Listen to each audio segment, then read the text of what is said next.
Nella giornata di martedì una nuova ondata di maltempo tornerà a colpire l'Italia nelle zone già flagellate qualche giorno fa. Si tornerà quindi ad alzare il livello d'allerta soprattutto tra Lombardia e Veneto per piogge anche a carattere temporalesco particolarmente intense, persistenti.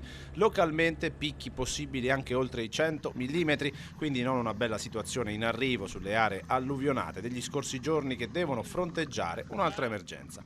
Anche sul Friuli sono attese piogge intense e temporali, soprattutto sulla zona carnica. Il tutto sarà dovuto alla depressione atlantica che porterà in regione aria umida e quindi instabile. Più impatto di nuovo sulla zona occidentale, mentre sulla costa soffierà prima Scirocco e poi Libeccio. Si terrà sott'occhio il drenaggio delle strade urbane e altre problematiche idrogeologiche. La protezione civile per questi motivi ha diramato un'allerta gialla che durerà proprio per tutto l'arco della giornata di martedì, con il focus principale che sarà il controllo dei bacini, soprattutto del Livenza e delle Mene, oltre al regolare scorrimento della viabilità.